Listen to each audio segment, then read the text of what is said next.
Okay, let's try to unpack this. We've been looking at this mountain of documents for days. We're talking federal indictments, DHS intelligence reports, court filings. Right. And they all tell just one unbelievable story. It's so coordinated. It really just changes how you think about fraud in America. It really does. Because we're talking about a nationwide fraud enterprise, a system that allegedly siphoned billions, not millions, billions of taxpayer dollars. And it all ends with this huge, politically explosive policy change from the White House. And that's the key thing for you to understand, the thing that makes this deep dive so critical. It's the starting point. I mean, we're tracking this sprawling federal case that went from a local arrest. Of a single guy, a city councilor in Maine. Exactly. A local arrest for gun theft, of all things. And that one event somehow leads to the White House authorizing what a senior official called the largest domestic fraud manhunt in U.S. history. It's unbelievable. Yeah. So our mission today is to follow that thread. We have to connect the dots and figure out how a seemingly minor local crime just ripped the whole thing open. Right. So the core question is just massive. How does an arrest over gun charges at a drug house in Maine become the key that unlocks, and I'm quoting prosecutors here, the biggest welfare fraud enterprise in U.S. history? And you really have to pause on that phrase. Federal prosecutors, they just don't use language like biggest in history unless they have something monumental. No, that's career-defining language. It is. That single claim suggests the theft, specifically from emergency programs like COVID aid. It reached into the multiple billions. And that explains why they suddenly pulled in DHS, the IRS, the DOJ, all these multi-state task forces. And the sources are really clear on this. The administration didn't just put out a press release. They ordered an immediate massive crackdown. This wasn't shuffling papers. No, it was a direct mandate for action. Yeah. And it was swift. It all started with what looked like, just another local crime. Okay, so let's start right there. At the place our sources say the whole thing just detonated, the collision point in Maine. The event was the arrest of a Somali city councilor, Ilhan Osman. And when federal agents grabbed him, they had no idea they were basically pulling the pin on a national grenade. That's a perfect way to put it. The charges themselves were serious federal gun theft charges, but it was the setting of the crime that immediately got intelligence analysts paying attention. He was tied to a condemned drug house. That's the quote from the report. Yes, and this wasn't some minor thing. Federal agents had already raided that exact location. They'd seized a huge cache of narcotics. We're talking meth, fentanyl, cocaine, and multiple firearms. So right away, this isn't just a corrupt local politician. This is someone connected, deeply connected, to violent organized crime. Absolutely. A city councilor mixed up with fentanyl distribution and stolen weapons. That is not your typical city hall corruption case. Right. It signaled a level of criminality that was, way beyond just local graft. You're looking at organized crime structures, not just one bad apple. And then there was this immediate attempt to deflect, which just backfired completely. When police asked for his proof of residency, to hold office. His lawyers claimed he was getting death threats. Right. A very emotional, very powerful claim to make. It's a classic deflection strategy. But the police checked, and they confirmed. No such threats had ever been reported. There was no record. The whole story was a lie. And that lie brings us to what the sources say is the most crucial part of this whole thing, the timing. This arrest in Maine happened the exact same week that federal agencies were preparing totally separate fraud indictments in Minnesota. 1,000 miles away. And for intelligence analysts, that overlap was the first giant red flag. They knew right away this couldn't be a coincidence. They called it a collision point. They did. The simultaneous discovery of a politician tied to violent crime in Maine and these massive financial fraud rings in Minnesota, both with similar, let's say, demographic and organizational fingerprints. That was the spark hitting the gasoline. So this wasn't some isolated case in a small town anymore. It was the first domino. And that specific combination, the drugs, the guns, and the falsified residency, that was the key. And that's when analysts in D.C. had what they called their freeze moment. They realized the tactics in the Osmond case, how they got the weapons, how they faked official documents, the organized nature of it all. It mirrored the patterns they were seeing in the Minnesota financial cases. So the local arrest in Maine basically provided the Rosetta Stone to read the bigger conspiracy. It unlocked the whole thing. The feds immediately started connecting cases they had previously thought were totally unrelated. Okay, let's get into that process, because this is where you start to see the outline of this massive coordinated system. What was the common thread they started finding in all these old cases? It was the organizational DNA. The way the fraud was being executed was identical across different states and different programs. I mean, the list of schemes they connected is just, it's sprawling. Walk us through. What kind of schemes are we talking about here? Okay, so it starts with the big one everyone already knew about, the Feeding Our Future fraud in Minneapolis. But from there, they linked it to money laundering patterns in Maine, suspicious nonprofit transfers tied to COVID aid. All the pandemic money. All of it. Plus, housing schemes, fake autism therapy billing scams, and systemic welfare overpayments that were being funneled through what the sources call clan-based informal networks. So for years, these things were just being written off as, what, one-off cases. A corrupt nonprofit here, a shady landlord there. That's the critical point. The Osmond arrest, because it linked guns and hard drugs to the fraud, it set off alarms all the way up the chain of command. It screamed systemic corruption, not isolated incidents. What was the proof, though? I mean, what made the coordination so undeniable? It was the patterns. They found the same unique surnames popping up in corporate filings in different states. They found identical legal language used to set up shell companies and nonprofits. And critically, they found the same financial fingerprints, the same money routes, appearing over and over again in databases in Maine, Minnesota, Ohio, and Washington. So it was statistically impossible for it to be random. Impossible. And that led to the big conclusion. This wasn't just a bunch of criminals all having the same bad idea. This was a system designed by a coordinated group to exploit federal programs across the country. And the DHS official had that chilling quote. He did. He said, "This wasn't random crime. This was a system, a coordinated nationwide system hiding in plain sight." And the Osmond arrest was the key that unlocked the entire structure. It was the template. They weren't just chasing individual criminals anymore. They had found the blueprint for the whole maze. And that blueprint led them straight back to Minnesota, the Twin Cities, specifically. Our sources are calling it the financial engine for this entire national enterprise. Right. And most people, they'd heard of the big scandal there, Feeding Our Future. That was the one that hit the news. Over $250 million. Yeah. Money meant for hungry kids that just vanished. Went to luxury cars, real estate, overseas transfers. And here's where this deep dive really adds the value. Because that $250 million, as staggering as it is, was just the surface layer. The intel from the Osmond arrest helped investigators realize that the food scandal was just one branch of an entire ecosystem of fraud. All running at the same time through the same network. Exactly. It was a coordinated portfolio of crime. When they peeled back that top layer, they found interconnected schemes involving housing stabilization fraud, fake autism services, inflated daycare billing. Wait, fake autism services? How does that even work? How do you fake something like that? Well, this is where the system's own complexity becomes its weakness. Autism therapy is a high reimbursement service, often paid by Medicaid. It relies a lot on trust and documentation. So the network created fake clinics. Fake buildings. Or they'd use real ones, but bill for services never rendered. They'd submit claims for, say, 40 hours of intensive therapy for a child who wasn't even in the country. They used stolen identities, recycled reports. It was a paper mill. And it's harder to audit than, say, a shipment of food. Much harder. It takes time, interviews, credential checks. They exploited that time lag for years. The same goes for the housing fraud. They'd use pandemic relief funds, create fake tenants, fake landlords, and pay the rent money from a nonprofit to a shell company they controlled. A direct siphon. So with billions of dollars moving around, they couldn't just be using cash.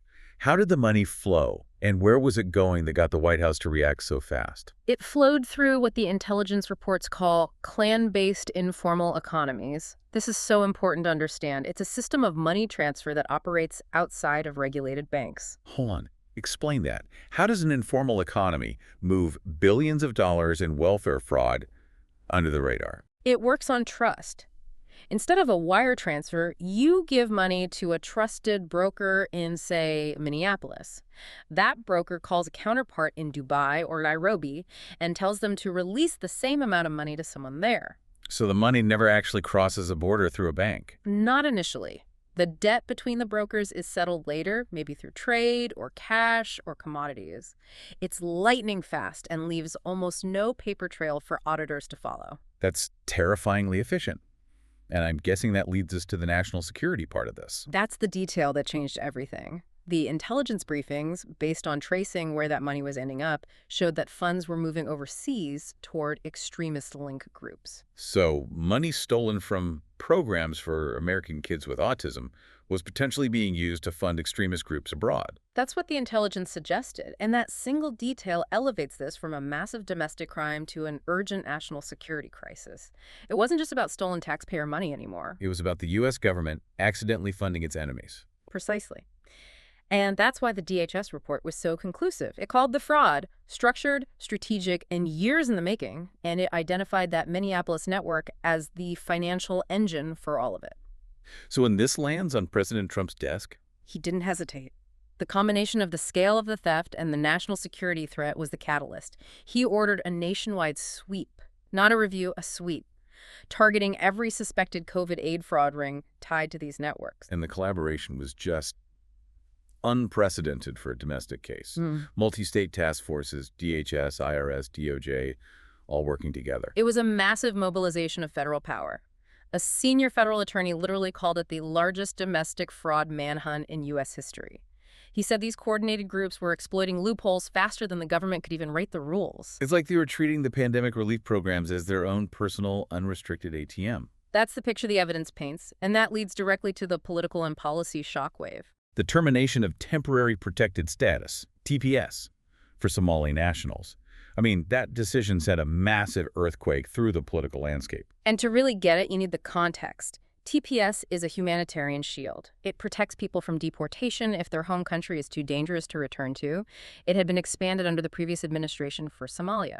But the fraud investigation uncovered what federal agents called widespread exploitation of that very status. Yes, that's the link. That's the justification for the policy reversal. During the financial probe, they found evidence of duplicated identities being used for benefits, fraudulent asylum claims, and critically, people using TPS protection as a cover while they were participating in these fraud schemes. So the administration's logic was, if this humanitarian status is being systematically used as a tool by criminal networks to drain our resources, then its integrity is gone. That was the official position. It was about restoring the rule of law. And the termination meant that thousands of people who relied on that status were suddenly facing new interviews, intense background checks, and even immediate deportation. Which created this massive clash. Yeah. You had to pick a side. Immediately. Law enforcement called it necessary to stop the organized crime, but the political left immediately framed it as cruelty, as an attack on an entire community. And the streets just exploded within minutes of the announcement, right? Minneapolis, Seattle, Columbus. The response was instant. Protests ignited. The sources described crowds blocking intersections surrounding federal buildings. There were confrontations, fireworks being thrown at police lines. It was chaos. And the activist narrative immediately shifted to claiming the president was criminalizing immigrants, which completely overshadowed the evidence of the massive fraud network that prosecutors were trying to dismantle. But your analysis, based on the intel reports, suggests this wasn't just emotional outrage. This chaos was strategic. The sources strongly suggest that. Think about it. The entire criminal infrastructure was collapsing. Arrests were imminent. Deportation orders were active. The nonprofits and community centers built on this stolen money were about to fold. So the protest served a purpose. A strategic purpose. To create chaos. To slow down the federal agents, and to reframe a criminal investigation as a political attack on identity. It was a desperate, last-ditch effort to save the network. And while all this is happening, the firestorm gets even bigger because of the campaign finance connection. This is what turned a criminal story into a full-blown political crisis. Federal filings showed that several high-profile Democratic lawmakers in Minnesota had taken tens of thousands of dollars in campaign donations. From who? From individuals who were now indicted in the Feeding Our Future network, the key players, the people facing wire fraud charges and cutting plea deals. No way. So the money from the alleged fraud was going directly into the campaign accounts of state politicians. The record showed a direct financial link. And when the politicians were confronted, you got the predictable excuses. We returned the money. We didn't know. Exactly. But the public skepticism was immense. I mean, the sentiment quoted in the sources was pretty stark. When Democrat officials were shaking hands and cashing checks, the fraudsters were bleeding federal programs dry. It created this unavoidable perception that the fraud was operating with, at best, political blindness, and at worst, political protection. And that political explosion really set the stage for the final phase, the narrative war and the full-scale crackdown. Right. The moment the campaign finance story hit, it became all about damage control. So how did the legacy media, the big networks, how did they frame this story? The sources point to a very consistent strategy. First, downplay the actual fraud. Second, deflect from the arrests and the evidence. And third, aggressively question the motives of the federal prosecutors. Suggesting it was all politically motivated. Yes, you had anchors calling the raids controversial and the TPS termination cruel. They painted the protests as this understandable organic backlash against government overreach. And what was being left out of those reports? What's the contrast? The sources are blunt about this. They say the media largely failed to mention the billions of dollars missing. They failed to talk about the kids who never got the food. They ignored the years of systemic exploitation of taxpayer programs. The focus was almost entirely on framing the accused as victims. And we saw political figures pushing that exact narrative. We did. Representative Ilhan Omar, for example, argued on TV that the fraud was mainly because of program design flaws, that the government rushed out pandemic aid without enough guardrails. Wait a minute. Okay, a system might have flaws, but that doesn't excuse a criminal for exploiting it. I mean, what did that argument leave out? It completely sidesteps the core findings of the intelligence community. The sources note she didn't mention the highly organized criminal network, the financial blueprints found in 5 different states, or the cultural patterns like clan loyalties that Somali scholars themselves have identified as factors in this. So the defense was basically, it's the government's fault for creating a tempting system, not the criminal's fault for systematically robbing it blind for years. That was the fundamental conflict. It was identity politics versus accountability. It was narratives versus documented, hard financial fraud. But the investigators had the receipts. They had the evidence. They had the reality check. They had names, wire transfers, organizational charts. The narrative of this being some kind of misunderstanding or just a few accounting errors was impossible for them to accept. The evidence was just too overwhelming. And then came the moment nobody could ignore anymore, the actual physical crackdown. Federal tactical teams rolling into Minneapolis before dawn. It was a massive show of force, and it was designed to be unmistakable. We're talking armored vehicles, ICE teams, Homeland Security agents, over 100 federal officers surging into the Twin Cities. They were targeting specific people, specific properties. The sources say it was highly targeted, not random. Very targeted, and according to officials, long overdue. They had to move simultaneously to prevent evidence from being destroyed. And for people on the ground, this was the first time they were seeing undeniable physical proof of the corruption that had been operating right under their noses. So while the media was screaming about the tactics, the agents were just focused on the mission. Asset forfeiture and detention. And that crackdown confirmed the initial theory. This was never just a Minnesota problem. The financial trails they uncovered there led them to identical operations in other states. They found the same fingerprints everywhere. The exact same fingerprints. Shell companies with the same structure. Money being routed through the same overseas channels. They found it in Ohio, Washington, Maine, Colorado, and Texas. So what looked like a bunch of small-time COVID scams were actually all connected. One national structure moving money with incredible speed and precision. Exactly. And that's when analysts became convinced that this really might be the largest welfare fraud enterprise in U.S. history, dwarfing anything seen before. The arrest in Maine wasn't the end of the story. It was just the door that opened onto this massive national web of corruption. Which brings us to the end of this, to the synthesis of this incredible moment. Our sources describe December 2025 as a time when political optics just shattered against the hard reality of the evidence. Right. With billions missing and a national security threat confirmed, the public reached a breaking point where action was simply unavoidable. And the administration's new doctrine was just, enough is enough. That's the phrase they used. The focus shifted entirely to restoring integrity to the aid programs and protecting national security, and they decided to do that regardless of the political optics. The decision to terminate TPS, however controversial, was a signal that they were willing to confront a system that had been exploited for years. So the big takeaway for you, for the listener, isn't just the insane amount of money that was stolen. It's the sheer organizational effort that went into it. It's the depth of it. This exposed a fundamental systemic weakness in how we distribute and monitor federal aid. A weakness so profound that it took a random local police action in Maine to finally uncover it on a national scale. It also shows how these criminal networks can use our own political and social structures against us. They hide behind campaign donations and cries of bias to shield themselves. They do. And it forces us to ask some really tough questions. The cost of being reluctant to investigate, for fear of being called biased, might actually be billions of dollars and years of unchecked criminal activity. It's just staggering. If a system this massive, this sophisticated, could hide in plain sight for years by exploiting our own rules. Then what other fraud enterprises might be operating right now? Using different community structures or different federal programs, what are they relying on to stay invisible? That other guardrails are still missing from our systems. Dang. And what is the final bill going to be for the American taxpayer before we finally secure them? That's the question we're left with as this whole thing continues to unfold.